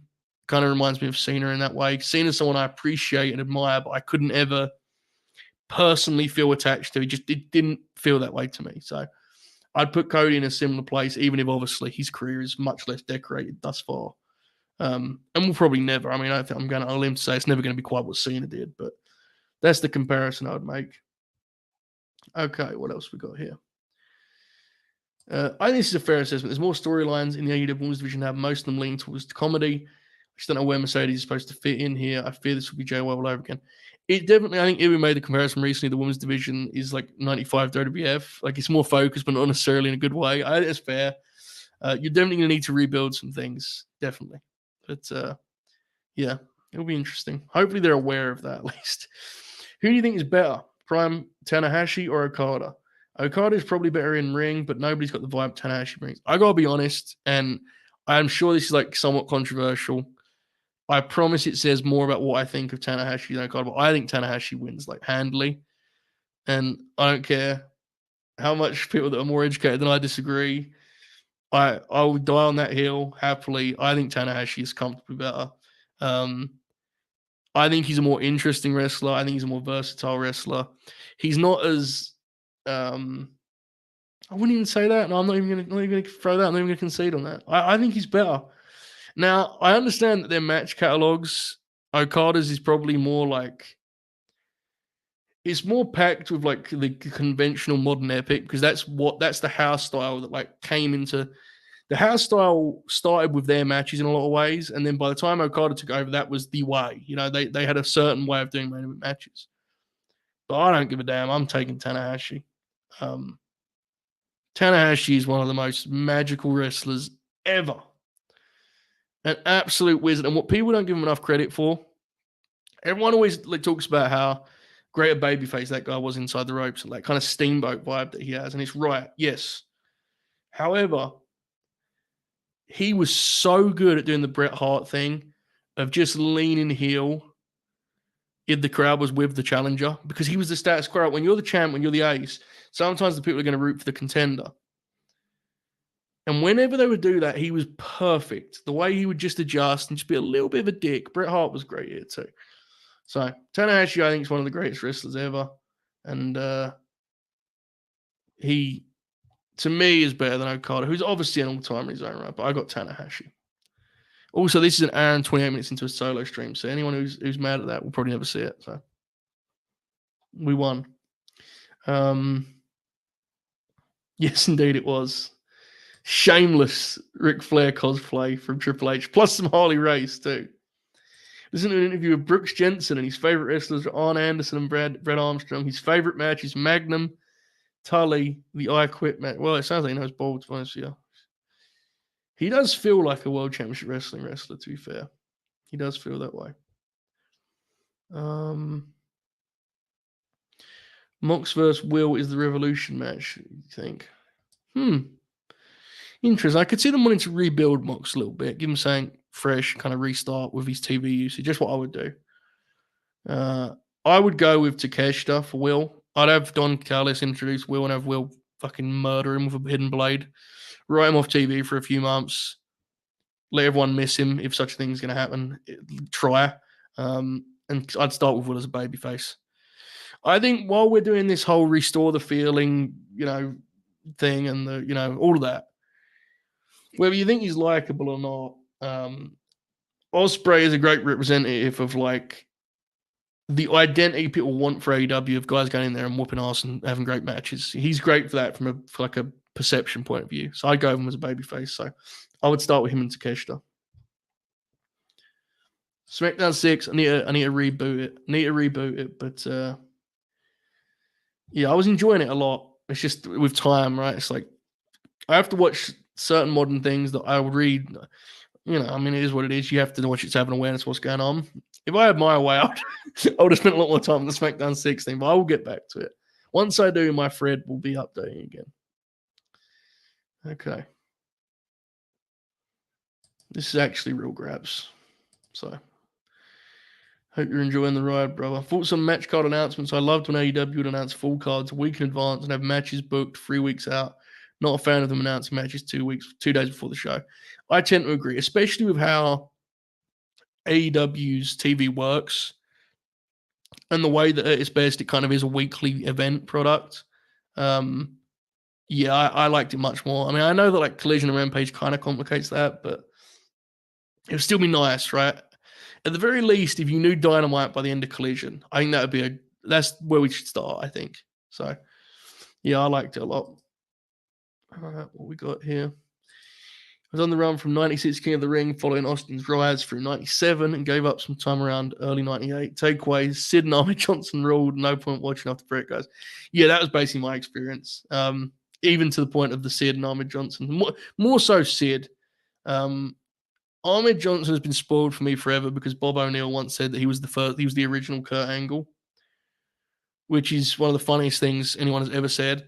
And I quote it whenever his name comes up. So, yeah, he's fun too. Brock and Kevin Owens is being thrown out. Lashley rematch. Kevin Owens over Femi.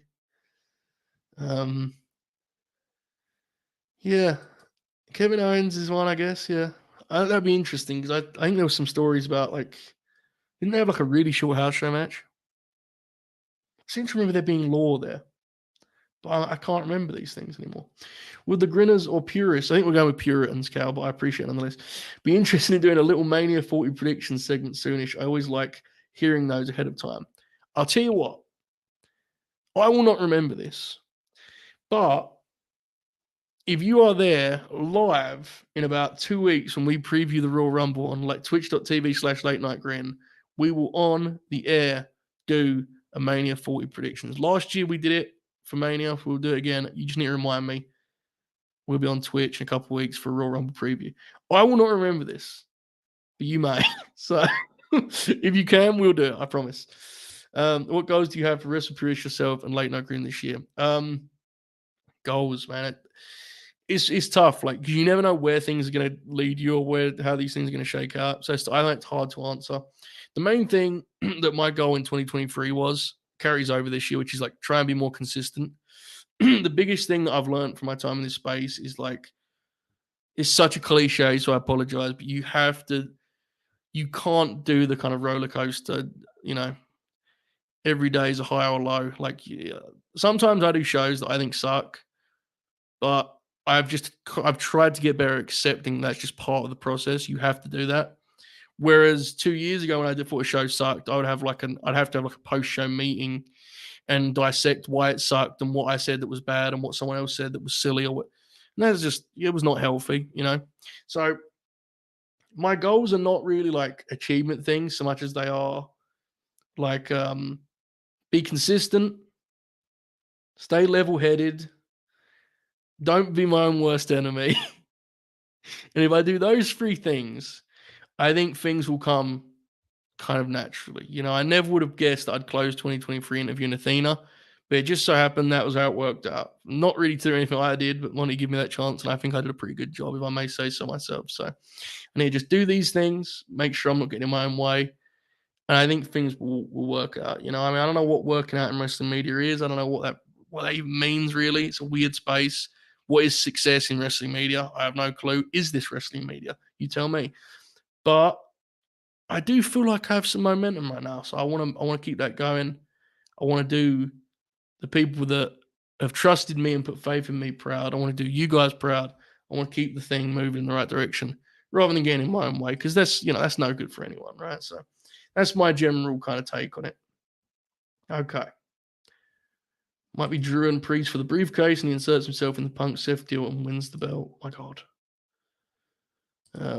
Brock and Kevin Owens sounds incredible. I tend to agree. I swear there was law there. I swear. I could be wrong. Finn Priest to WrestleMania. Yeah, I could see that. Some infighting. Okay. Black and Gold era peak with the Four Horsemen. That's definitely close to where I remember being super connected with it than like where a lot of people do. I got into it a little after that. I got into it like, I mean, you could probably line my fandom up with Joe because I wasn't really watching wrestling before that. So I'm at the end of the Four Horsemen. I remember Bailey doing the TV run where she worked with like, folks may not remember this now. I think you will, Jizzle, but when Bailey went on the road to Brooklyn, she like beat, she beat Becky and Charlotte, the other horsemen, and she also had like other wins against whoever was in division that time, like Emma, whoever it was, I can't remember.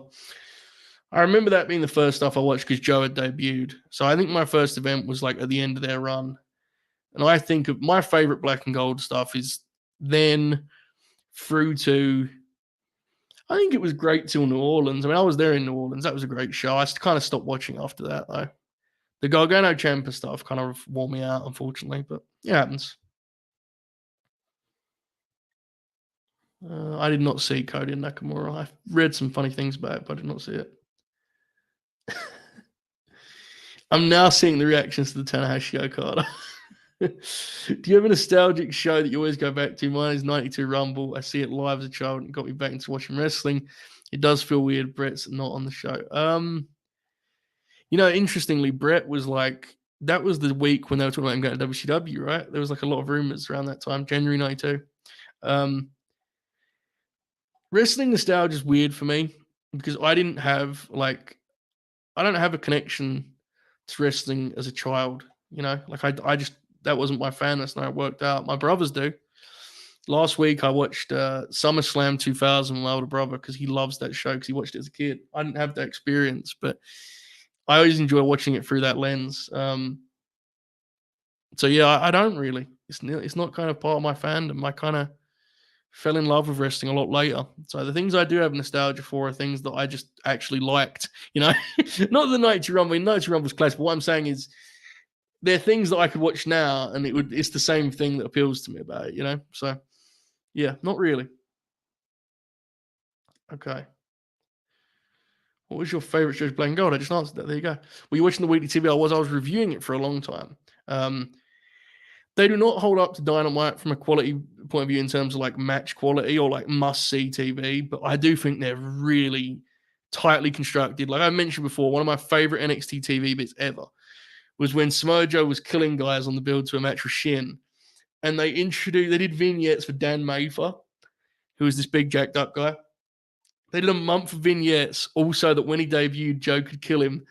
And it was like it was such a great bit, and it was a great example of how tight that TV was. Like when someone got vignettes, you kind of just accepted it as part of the fabric. But the whole thing was just to get the Joe angle over more. So I love the weekly TV. It's much more my flavor.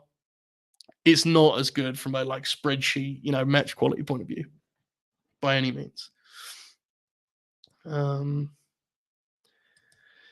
How do you think Heyman books the current AEW roster? I think he'd be a lot more selective. I think he'd pick out individuals. I think a lot of guys would fall to the wayside as a result of that.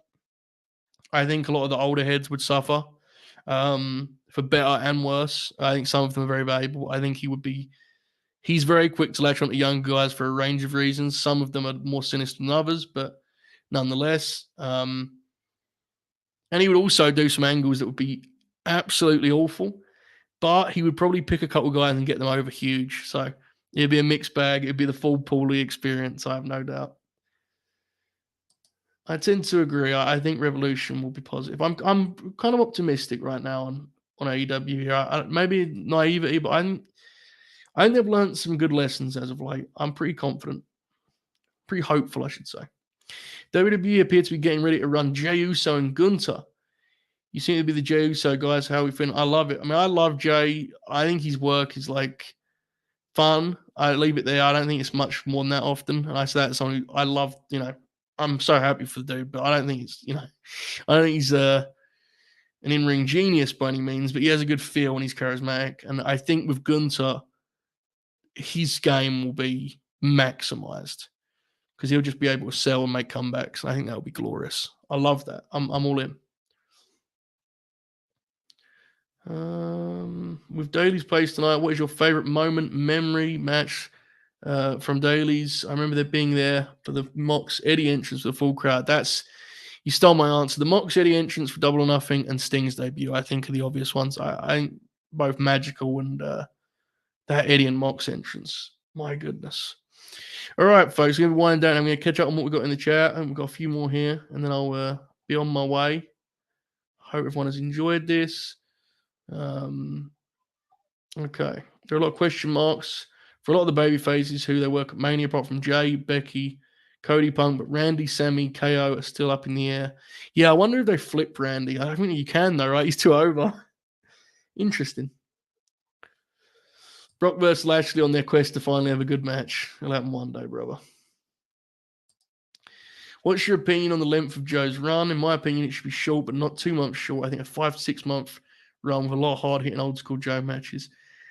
I actually think in an ideal world it'd be in between those, but I think it will be on the 2 month. I think it'll be Revolution.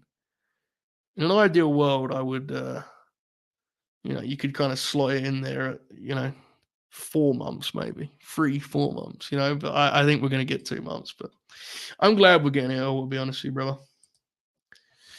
Well, you're not able to connect with Cena because you were more of an Orton guy than a Cena guy. Not really. It was more just that I didn't watch as a kid. So, by the time that I started really watching closely, Cena had an overness for people where they had grown up with him and I hadn't, So, he wasn't for me really at that point. Whereas Orton, obviously, he is more for you at that point because he's kind of just kind of being a dick and not taking things seriously by that point in the game. So, yeah, I could never establish a personal connection, even though I appreciate his work, obviously. Kevin and Brock, December 2017. I appreciate it. How does it feel to be head-to-head with the national treasure Nick Aldis on the world-renowned bump program? I wondered why my numbers went down. Shout out to the big man. Okay. Appreciate my friend Meech being kind in the chat. We know Omega Ospreay 1 was your 2023 match of the year. What came in second place for you? I think maybe Dragon and... No, I think Swerve and Hangman. That was an outrageous spectacle. Yeah, that'd be mine. Looking up who Corbin's partner was, maybe discover FTR called the Mechanics. They were the Mechanics, indeed. I remember when I was there in London when they wrestled Enzo and Cass, and they were doing the which one's dash, whatever the fuck they used to chant. I forget now. I remember that being a thing. At that point, they were the Revival, though, but it kind of gives you an indication. I've not seen this new belt. I'll have to see a picture in a moment. You think Gunther and Brock could be a weird styles clash? Yes, I do, absolutely. The best version of that match is like an all-time great match. There's versions of that match where Brock's kind of weird about it and doesn't necessarily play ball the way you'd like, and he kind of limits Gunther. Hopefully that doesn't happen. Hopefully not. What's your favorite Samoa Joe NXT WWE match? That Hoss 4-way at Great Balls of Fire was amazing, and then corrected SummerSlam. Sorry, I should just read that as you corrected it. But yeah, that's probably the best. I love the TakeOver London match with Finn. I was there, but it was only when I did it for Green Grappler Oracle and I talked about it a lot, on that show. We kind of rediscovered that match is awesome. I really recommend people rewatch it. I think it's kind of lost how great that match actually is. It feels like an old Bret match for the WWF title. It's really good. That's up there. I'm trying to think of any others. I'm very fond of the old man version of him and AJ at SummerSlam 2018. It's a shame it doesn't have a finish. I think they actually have a really good match. But there aren't many beyond that kind of little collection we've just built there. It's not the WWE run is the least in-ring quality of Joe's stints, but he was a great promo in that run. So it's kind of weird in that way. It's I remember it more for the promo and the personality things he would do. Inside the ropes, there's a handful of them. All right. Last couple here, folks. Last couple. How much does Randall's limited bump card pop you? I love it. Good for him, man. Listen, the people are happy with it, right? That's the most important thing. Joe, if you could rebook one wrestling angle your way, what would it be? Rebook one wrestling angle. Do you know what? You know what one really pisses me off, legitimately, and no one else cares about this, but I'm going to do it because we're an hour and 45 in. I'm going to get this off my chest.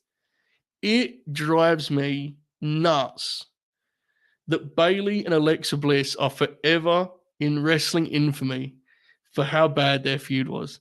I think it's such a shame. It didn't have to be that way, you know? Like, I'm not saying they would have had classics, but it drives. Why did they do This Is Your Life? Why did they do all of that shit? Why was there a kendo stick? It annoys me, Brandon. And your question has given me a chance to vent this in 2024. They could have had a wrestling program. I think it could have been fun, but you know, history is history. These are the games we play. I don't think either of them are sweating it, but pisses me off, Brandon Bell. It pisses me off.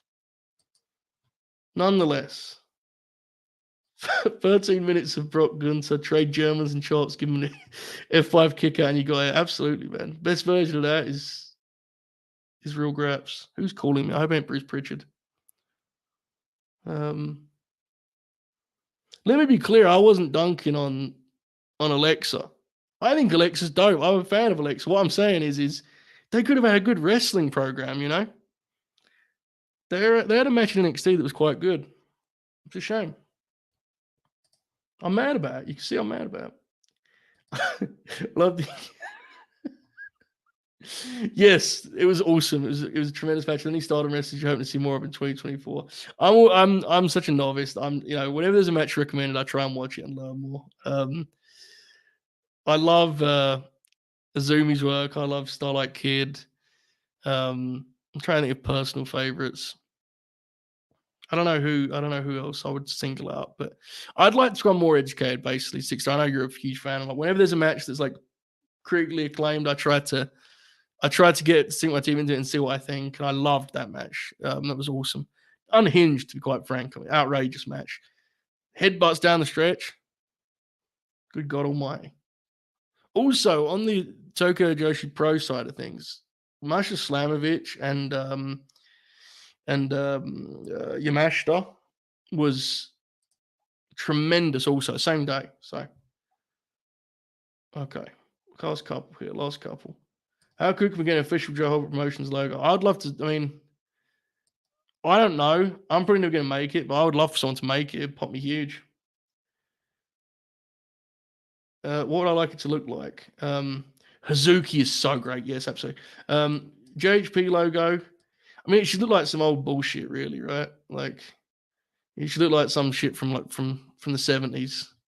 That's the main thing. It has to have a retro vibe, I think. I have no further insight than that. Yeah, absolutely. Yes, we're on the same page here, bro. We're on the same page. Bailey and Alexa, fucking. There's a different timeline, folks, where people are going, that was a nice wrestling feud those two had, you know? Absolutely. I will do. When's the last time you were fully invested in a match outcome outside the C2? It was Joe MJF, which I told myself I didn't care about, and then it came around and I was like, I need this win right now. I need this win. It doesn't happen to me often, though, to be honest. Okay. I think we're done. Folks, I've been on here for almost 2 hours. I've answered many, many questions. I don't know. What did we talk about? The 60 of you that are still here, what should I call this video? What did we talk about today? What are the main topics of the day? Does anyone remember? Because I don't. I have no possible way of knowing what we talked about. we jumped all over the place. We talked about 97 WWF, Black and Gold NXT, Alexa Bliss and Bailey, and everything in between. If you remember, please do tell me. This could be good. Jim Crow Promotions. I appreciate you. Thanks for watching. If you remember, please do say what we talked about here, because then I can rename this rather than it being called Talking About Professional Wrestling, which I think is probably not going to play well on YouTube. Then again, I don't really care. So if you're watching this, you haven't subscribed, please do subscribe. That'd be cool. This is our first stream on here. We're only one day into this platform existing. I'm amazed how many of you subscribed before we even did this. So I really do appreciate it. I don't know how often I'm going to be doing this. Whenever I get a chance, I'll try and hop on and we'll have some fun and hang out and kind of catch up. So that's the plan. I'm probably just going to keep this called this because You know the deal. I mean, it is what it is, right? So, Graps Talk. That's what we do here. We talk about professional wrestling. So, thanks for hanging out. It's been a great couple of hours here. I do not have an outro video. So, there's going to just be an awkward moment here where I hit end stream and then stare at the screen. So, with that in mind, have a wonderful evening. Enjoy AEW Dynamite. Enjoy whatever old Graps you're watching, whatever it may be. Stay locked in at Wrestle Purist. Stay locked in at a late night grin to see what I'm up to next. I will be on the Dynamite review show tomorrow. I will be on Friday afternoon with Montgomery and I and our two-man booth. That's what's coming up in the immediate future. I can't say keep grinning because that's copyright protected by the Oracle of Wrestling. So I'm just going to say have a great day. And we'll speak soon. It's now time for that awkward moment where I hit end stream and stare at the camera. Goodbye.